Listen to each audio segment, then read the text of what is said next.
ऐसा नाम जो संपूर्ण सृष्टि की दुख हरण और पाप से मुक्ति की शांति मिलती है। वो कौन सी नाम है? वो है श्री हरि का नाम।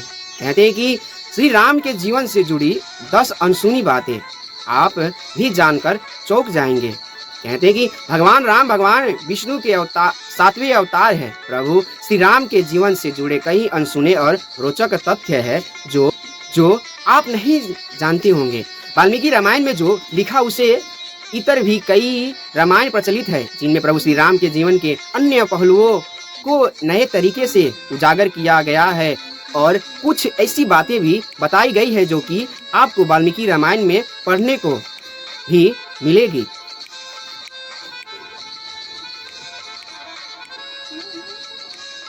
अपने कति गुण गुण कर लेबा सर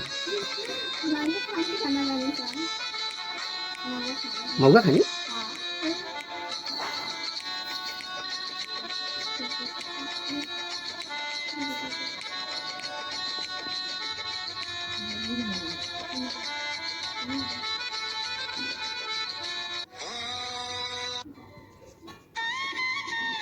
और क्या गिलहरी की कहानी।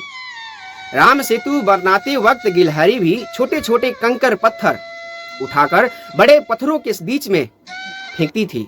यह देखकर वानर सेना ने उनका मजाक उड़ाया और उन्हें अपने रास्ते से हटाने जाने के लिए कहा गया।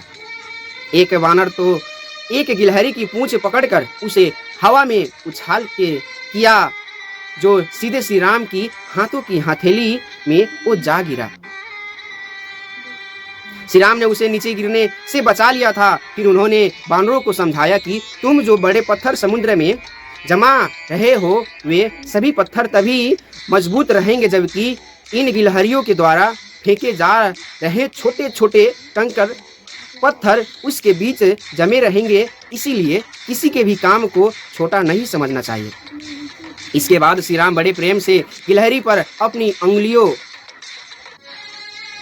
उंगलियां फिर कर उसे आशीर्वाद देते हैं। गिलहरी पर जो 3 धारियां है वह श्री राम के आशीर्वाद के कारण है क्योंकि उसने राम सेतु निर्माण में सहयोगी बना था।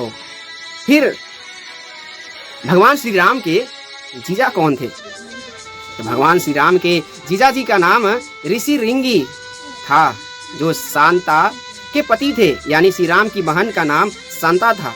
ऋषि श्रृंगी को सरस्य सूर्य भी कहा जाता है। वे बड़े विद्वान और यज्ञकर्ता थे। गुरु वशिष्ठ के कहने पर राजा दशरथ से उनसे पुत्र सृष्टि यज्ञ करवाया था जिसके कारण ही दशरथ की 4 पुत्रों की प्राप्ति हुई थी। वो कौन थे? राम, भरत और शत्रुघ्न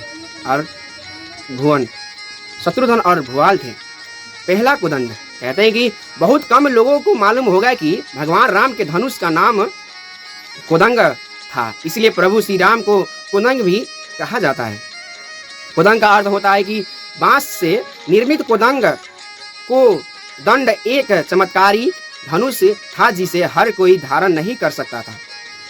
कोदंड एक ऐसा धनुष था जिसका छोड़ा गया बाण लक्ष्य को भेद कर ही वापस आता था। एक बार की बात है कि देवराज इंद्र के पुत्र जयंत ने श्री राम की शक्ति को चुनौती देने के उद्देश्य से अहंकारवश कौवे का रूप धारण किया और सीता जी को पैर में चोंच मारकर लहू बहाकर भागने लगा। तुलसीदास जी लिखते हैं कि जैसे मंदबुद्धि चिंटी समुद्र की था पाना चाहती हो उसी प्रकार से उसका अहंकार बढ़ गया था और इस अहंकार के कारण वह मूढ़ मंदबुद्धि जयंत कौवे के रूप में सीता जी के चरणों में चोंच मारकर भाग गया। जब रक्त बह चला तो रघुनाथ जी ने जाना और धनुष पर तीर चढ़ाकर संधान किया। अब तो जयंत जान बचाने के लिए वो भागने लगा।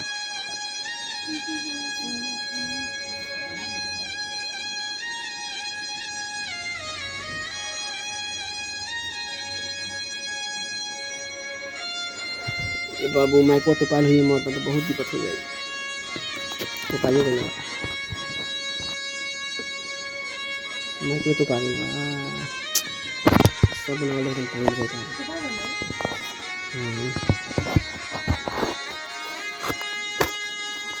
तो चले चल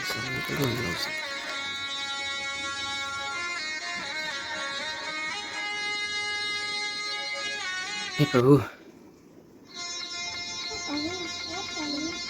राम रमोती रामोती रमे रामे मनोरमे सहस्त्र नाम ततुल्य नम राम नाम वरानने।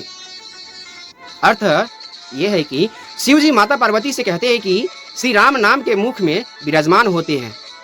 राम राम राम इसी राधस अक्षर नाम का जप करो हे पार्वती। मैं भी इन्हीं मनो राम में रमता हूँ। ये राम नाम विष्णु जी के सहस्त्र नाम के तुल्य है। भगवान राम के राम नाम को विष्णु सहस्त्र नाम के तुल्य कहा गया है। इस मंत्र को श्री राम तारक मंत्र भी कहा जाता है और इसका जाप संपूर्ण विष्णु सहस्त्र नाम या विष्णु के 1000 नामों के जाप के समतुल्य है। ये मंत्र भी श्री राम रक्षा स्तोत्र के नाम से भी जाना जा सकता है। प्रभु श्री राम किस कुल से थे? तो सूर्यवंशी राम भगवान राम ने सूर्यपुत्र राजा इक्ष्वाकु वंश में जन्म लिया था। इसलिए भगवान राम को सूर्यवंशी भी कहा जाता है। उनके पूर्वज जैन धर्म के तीर्थकर ऋषभनाथ निमिनाथ आदि थे। इसी वर्ष में राजा दिलीप भागीरथ राजा पृथु राजा रघु आदि हुए। रघु से सभी रघुवंशी भी कहलाते हैं। राम के बाद कुश के वंश में ही आगे चलकर गौतम बुद्ध हुए, ऐसी मान्यता है। इंद्र का रथ मायावी रावण को हराने के लिए भगवान राम को देवराज इंद्र ने एक रथ दिया था। इसी रथ पर बैठकर भगवान राम ने रावण का वध किए थे। जय श्री राम।